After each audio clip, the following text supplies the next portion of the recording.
Happy Friday, Slatesters. Welcome back to another edition of SchadenFriday. You know what this is. This is our very special Slate You know what time Plus. it is. Sorry, I'll shut up. Amen. I'm getting in my Funk Flex vibe right now. I'll just be in the back doing the... Okay, Ayman Ismail needs no introduction. Slate staff writer.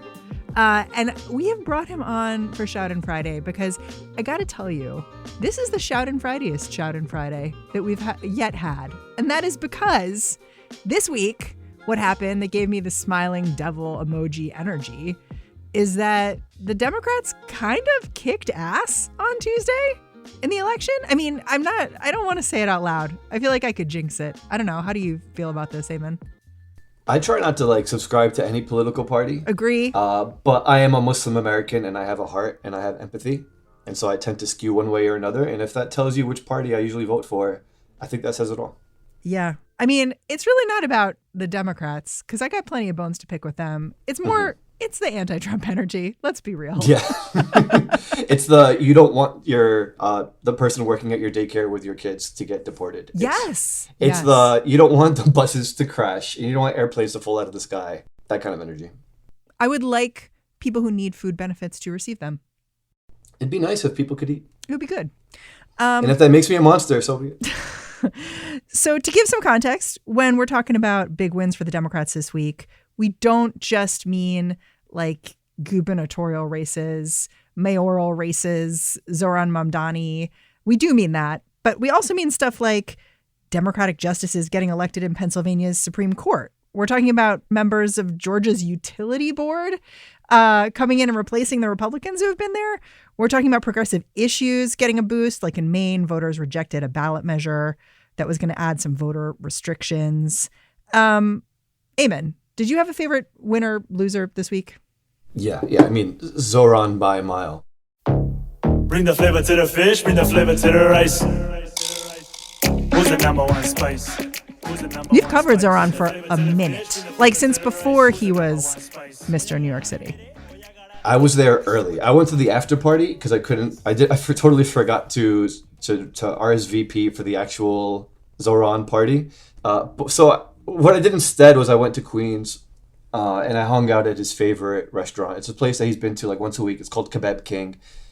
It's in Jackson Heights. Literally, he goes once a week? He goes once a week. Yeah. And last week he was there giving out free food to bus drivers and stuff. What kind of food is happening there?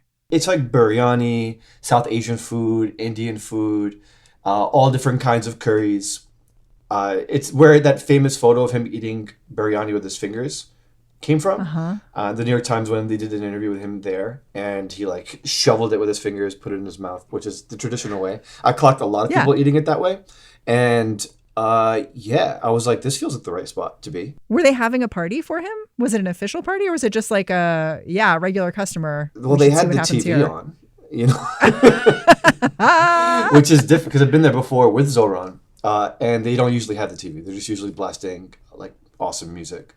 But in this case, they had the TV on, and right when it seemed like they were about to announce it, the owner sort of brought it, he signaled it to the cooks, to the back of house, and they all kind of shuffled in, gloves on, hairnets on. They were staring at the screen, and as soon as it happened, the whole place just started clapping. But it wasn't yeah, we did it. It was just sort of great, this is polite, awesome.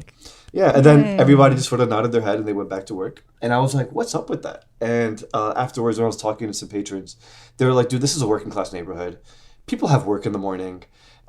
People are happy, but this is all the polls said that this would happen. So it sort of sucked the surprise out of it.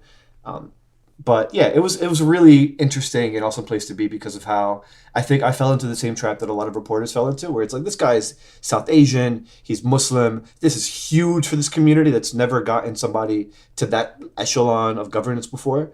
But he's so much more than that. What do you mean when you say that? So he didn't run. This is the way I worded it in my article, is that he didn't run as the Muslim candidate or the South Asian candidate. It only ever really came up when he was asked about it. Okay, but this is interesting, though, because you're saying he didn't run as the Muslim or South Asian candidate, but he didn't not run as that either. And that seemed to be, to me, a kind of groundbreaking thing. He was not trying to be he was actively Muslim. He was actively brown. He was actively South Asian, right? I mean, like he was embracing that, but just how do you, not like, in a imagine, normal way. You can't not be, though. I feel like if you are Muslim, you are.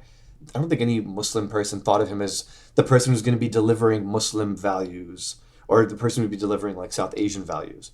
He was always ever just, I'm the candidate who's going to bring in these socialist, democratic ideas. I'm going to try to inject money into the economy, into your pockets by offering things like free buses and free childcare and putting a freeze on rent, you know?